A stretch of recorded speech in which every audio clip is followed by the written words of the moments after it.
Hi, Cassandre Xavier with part three, Therapy Thursday, and why it was easier for me to be homeless than to apply for disability.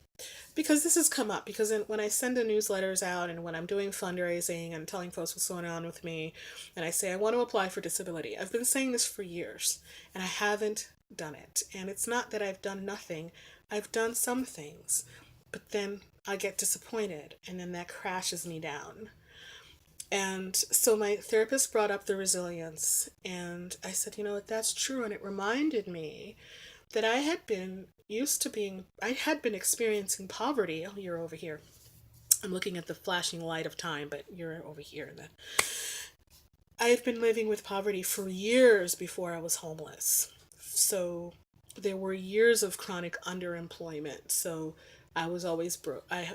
For a long time. So I kind of was starting to get used to, having ratty looking shoes and clothes and bags and things and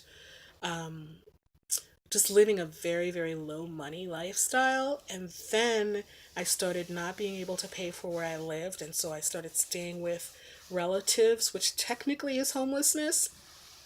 So there's a lot more of that around than you probably know. And then there was actually outright had to go into a shelter because my people that I was staying with needed the room that I was in because they were expecting another child. And so I went into shelter and I was there for a year, and then after that I had nowhere to go, and then I was on the street, and that started the whole thing, right? So but I think I was able to do that.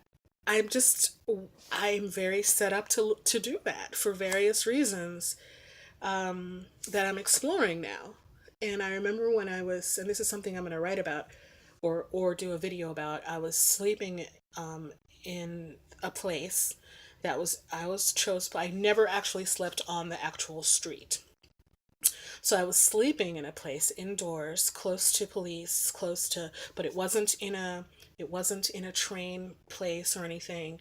And people were walking by looking at me, and I was sleeping there and self-conscious that I was being seen and that I was probably snoring because I have sleep apnea.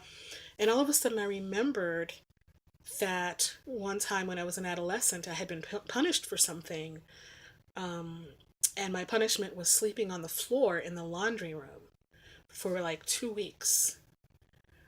And I'll write about it and talk about it, but there's something about that brought it back, like a humiliating, it was humiliating, right? So, and that was the same kind of humiliation I felt when I was watched. So there were a lot of reasons why I seem to be well suited for homelessness, but it's not something that I want to keep doing at all. Yeah, we do what we're comfortable with and we avoid pain. That's the other thing that my therapist brought up. I'm working in therapy on trauma. That's one of the two things I'm working on. I'm working on my eating disorder, binge eating